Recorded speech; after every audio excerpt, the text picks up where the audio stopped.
Just a quick side note, the video of this guy asking for money so that you can become a multimillionaire has been scrubbed from the internet, can't find it anywhere, and that takes money to do that. So the thing that nobody talks about the core of the issue when it comes to the prosperity gospel and the shepherds that are actually wolves. And I don't know this pastor, he just keeps coming out and saying these really ridiculous things like you'll become a millionaire in life. He's not talking about heavenly blessings, and he's forcing people to pay out, and clearly he doesn't need for anything. And if you don't have a sheet of paper telling you we're going to be doing this and this is how much it's going to cost, this is the time of frame it should be done, it'll be finished in a few months, or we're going to start collecting it for, how about a family who has a child with cancer? Or how about this guy just lost his job? He's a member of our church. We need to make sure that his bills are paid until then. No. It's always the church whose walls cannot be maintained, but the pastor is too much of a millionaire to pay for it himself. Who made him a millionaire? How? And he's got the nice watch, he's got the nice shoes, he clearly doesn't need for much.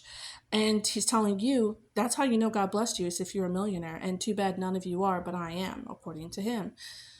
That's a red flag. The churches that will tell you, we're going to take the money and send it far and away to places you've never heard of. I promise you they're not. I'm promising you. There's so much need right here in this place. There's no need to go send it far and away. I mean, a portion of it could be sent away, sending local missionaries, the people within the church, far and away, and to do things for others. Yes, they're fine, but you know them. You see them get on the plane, you know they're taking off. You know they're all going to be saying goodbye and have a little dinner and a celebration before they take off.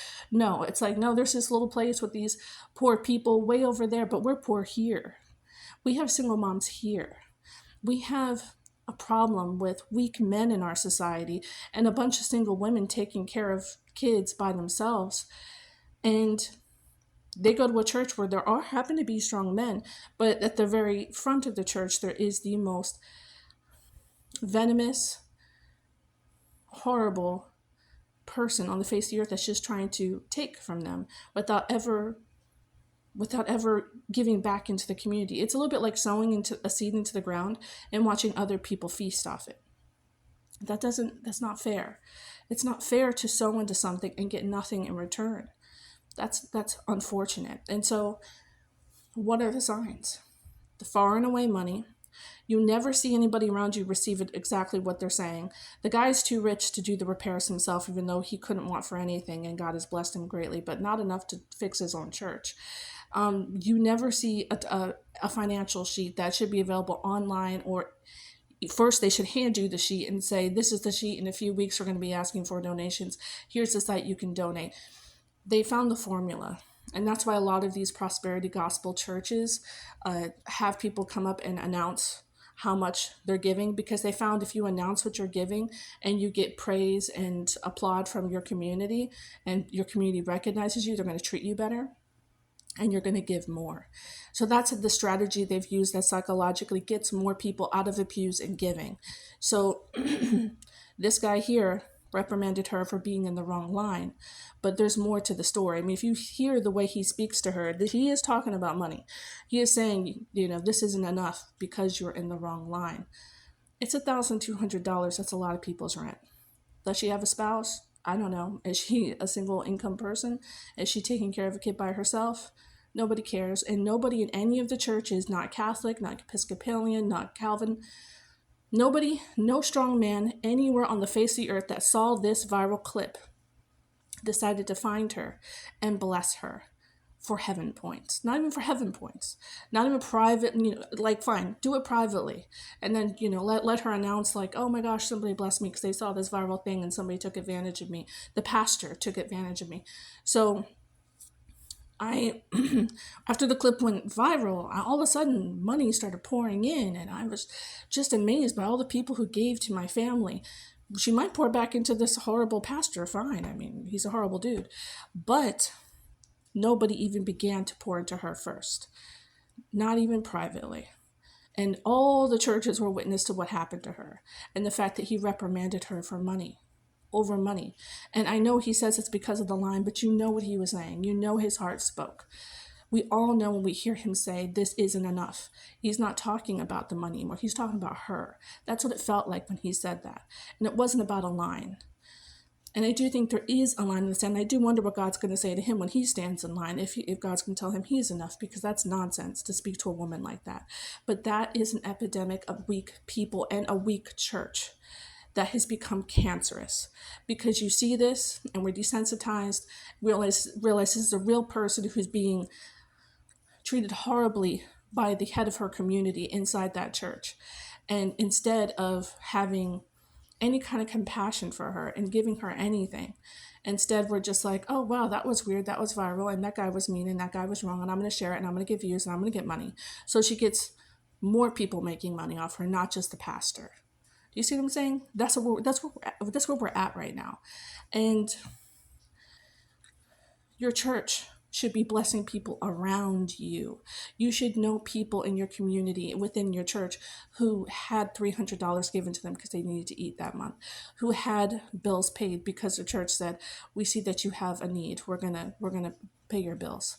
Now, you could go public about it if you want, or you could keep it private, but it's known that among us, people's bills are paid because the church is good to us. We sow in, and the wealthy side of us sows in a lot because they have a lot.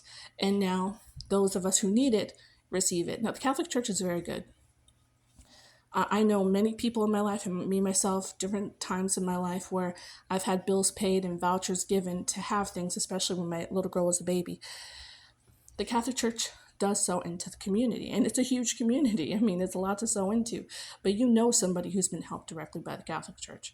So in that sense, it is absolutely a wonderful place. And, you know, of course, in that sense, this is the guy who basically said, lock the doors. You can't leave unless you give me money.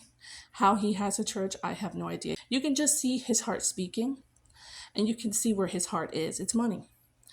Now, does he have this whole, Excel sheet showing you a breakdown on where the money is going? Every church should have one. You should not be a church receiving any kind of free money from the government if the government, or at least the people within the church, can see where the breakdown of the money is and see where it's going. According to, I think, Mike Winger, this is available online, but you have to kind of know where to look. And that's assuming that the church actually fills out the special form and all that. And you should find out where that is and how that works. I'll put Mike Winger's stuff below. But it shouldn't be something you have to go out and find or have, knowledge of secretly, or find people who understand where to find these forms. The church should be transparent. The church should have moments, at least once a month, where the single moms get to step forward and receive $1,000 apiece. That's sowing into the community. And that's teaching the men of the community what their role is. You can't have men thinking they're the authority without all the things that come with being the authority, which is protector and provider. The church is the first to teach that. And then you have churches where the men are taking and are weak and vultures. And then they wonder why they have a community of this. And I'm telling you, it's not just a certain type of community. I'm not speaking in code here. There's no dog whistle here. I'm saying it happens across the board. It happens no matter what. There's all kinds of pastors who have taught their churches to breed weak men. And for the fact that the men see him doing this and haven't risen up and said, why are you stealing from our community? And you have nothing to show for it, it's a sign of weakness.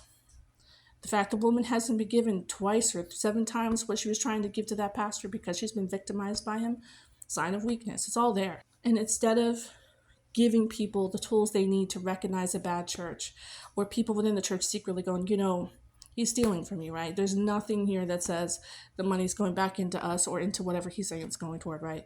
He's a millionaire because we make him a millionaire. It goes far and away to some country you'll never see or know of, because it's not really going there. Like, nobody's going to protect anybody. This is just how we're doing this. Anyway, these videos anger me. They anger me because there is real need. And the churches have participated by not doing anything and letting this stuff continue. And when men in society become weak enough across the board, just in general, God will start choosing women. That's why Deborah in the book of Judges was a judge, because he had to start choosing women, because that's how bad things got. that he actually had to choose the weaker vessel. He had to choose the one that wasn't meant to hold any type of authority like that. It wasn't created for a woman to do that. It's a type of judgment of God against the male population. He looks them dead in their face and he says, and I'm not going to choose you because you're a coward and you're weak and you can't provide and you're not there. I can't trust you with this. That's the time in which we live in today. They literally cannot handle what God is asking them to do. In every opportunity, men are given to do the right thing and prove God wrong or to convince God differently. It's a fumble every single time without fail. And then we look at women and wonder why they've become so brazen and so bold and so out of place and out of their lane, because there's nothing here going on that makes any sense. So things get out of line, just like in the book of Judges. There's a cycle found within that book, and it's a society that starts to go bad, and then it gets really, really bad, and then they see there's a problem, they repent, the peace follows after a good judge rises. And then once that peace goes on for a bit, people start questioning the situation, things start getting bad again. Then the judge usually dies, and chaos ensues, and then everybody repents, a new judge rises, peace happens. Jesus is the perfect judge. Okay, there's a cycle that's found in the Bible because it's as true as the sun rising and falling. There's just some things we can't escape. Anytime women start needing to play the role of men, you can guarantee everything starts going downhill from there. And that's only as a last resort. Some women are rising up because it's literally nothing else that can be done. Nobody else is defending or protecting or providing. So women have to be the people. Who else is going to do it? Not children. If you're one of the few men who are the real ones who look around and wonder what's going on with the male population, I'm telling you right now, God sees you. He sees your strength. He sees your courage. He sees your daily sacrifice, and he will be with you. I'm not talking about you. I'm talking about the general public, and real ones know what I'm saying. May God continue to be with you.